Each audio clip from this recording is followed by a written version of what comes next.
Joining me now, Ahilan Kadirgama, a Tamil from Sri Lanka who's working for reconciliation with the majority Sinhalese population. Also, the Sri Lankan ambassador to the United Nations, Palita Kahona, who's in Copenhagen for the climate change conference there. And here in our studio, the UN Under-Secretary General for Humanitarian Affairs and Emergency Relief, Sir John Holmes. Welcome to you all. Thank you for being on this broadcast. Ambassador Kahona, can you tell us exactly what took so long and what is taking so long releasing all these tens of thousands of people from the internment camps? For one thing, it's not been that long. It's only 6 months since the war ended.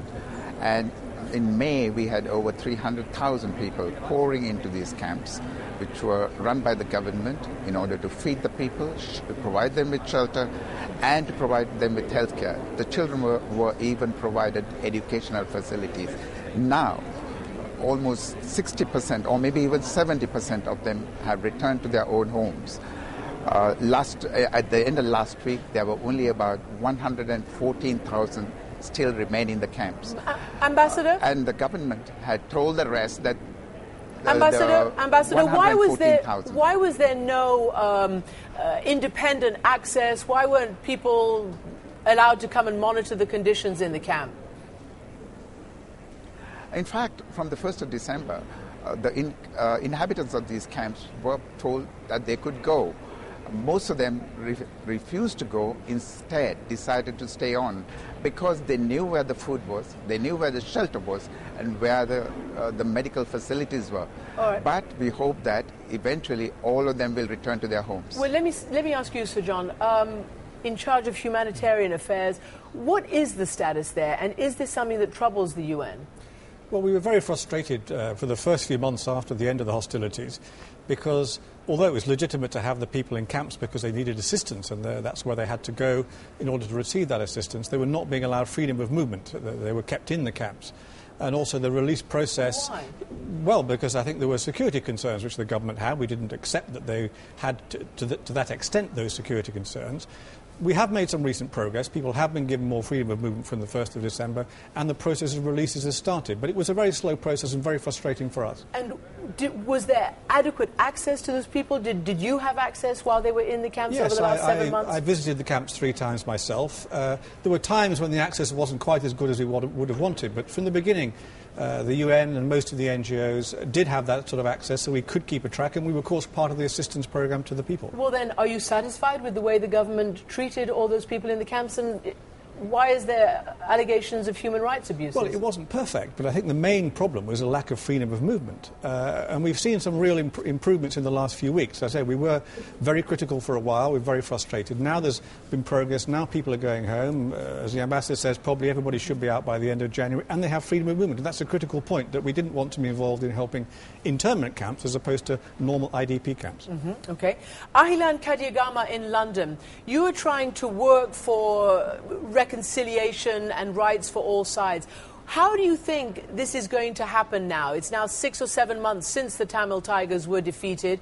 Is there any sense that you can move forward on the reconciliation front? Yes, I think the biggest issue all along, despite those people having suffered so much throughout the war, even the last 6 months is lost time. The process of reconciliation should have started long back. And it's not only the freedom of movement issue, that was the critical issue over the last 6 months, but the political climate has to change in the country. The North has remained very much militarized, and we can't move on reconciliation unless there is a credible political process, unless there is further resettlement of the people in their own homes. The political concerns, the economic concerns, all of them have to come together if that community is to feel they are part of Sri Lanka, and that they feel that they are being treated as equal citizens in the country. Ambassador Kahona, do you accept that there needs to be political reconciliation? And if so, how do you answer Ahilan Kadirgama? That's the priority for the government. It is a critical goal for the government to engage in a process of reconciliation, reconstruction and rehabilitation. This is now taking place. The government is talking to almost all the Tamil parties in the country, including the TNA, Tamil National Alliance, which was formerly the mouthpiece of the LTTE. The government has had elections in almost all the provinces, including the Tamil provinces, the east and the north. There will be a general election early next year. The political process is already on train, and we hope that people like Mr. Kadirgam will recognize that and engage in the process rather than be critical from a distance. Let me ask you this, since we're talking also about the last weeks of the fighting. Obviously, there was a lot of killing going on, particularly in the last weeks of the fighting. The official figure from your point of view, from the government point of view, is 7,000 Tamils were killed during the fighting, but that doesn't take into account the last weeks. And there have been many accusations of heavy firepower directed at civilians in the Tamil areas. How do you answer that? And why was there a need to train your guns on the civilians there? The government denied that then, and it continues to deny that. The government had a policy of not attacking civilian concentrations, unlike the LTTE, which relied on bombing civilians at every opportunity it could. So I don't think this figure is accurate. In fact, the United Nations, which apparently compiled this figure later on, said that these figures were not verified on the ground. Well, let me ask Sir John Holmes. In the circumstances... Let me ask Sir John Holmes. There are obviously huge allegations about the force that the government employed to crush the Tamil Tigers. What are you saying? The ambassador's denying that there were 7,000 or more deaths. We always said that we didn't know exactly how many people had been killed. 7,000 was an internal estimate. The number may be lower, it may be higher. What is clear is the civilian casualties were unacceptably high. The problem was the LTT were holding the civilian population that were living with them effectively hostage. They were using them as human shields. These are the Tamil These rebels. are the Tamil, the 300,000 Tamils who were with the LTTE. So the government had a real problem, which we need to accept, of actually dealing with the military side of the LTT without causing civilian casualties. Now, we don't think they did enough.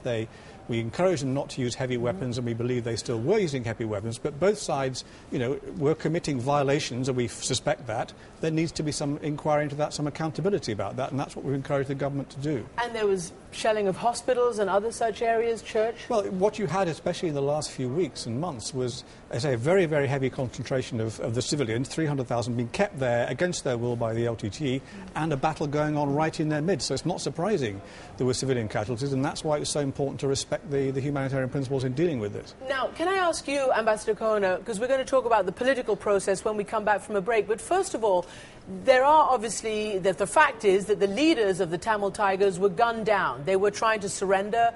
There's all sorts of accounts of how they were told to hoist the white flags, and they were machine gunned to death as they came to surrender. Why? This is just an allegation which popped up very recently, not at the time. And the government has categorically said that this scenario never occurred. In fact, General Fonseca, who's running for the presidency, has recently said that he would not believe that his own troops would have done anything of the sort. How were their bodies were found riddled with bullets, no? When you're caught up in a firefight and you are the one engaged in the firefight, it's quite likely that you get shot. Can I ask you, Sir John, there were reports of a British journalist, Marie Colvin, being called by the Tamil Tigers and relaying messages to the UN about surrender conditions. Do you confirm that?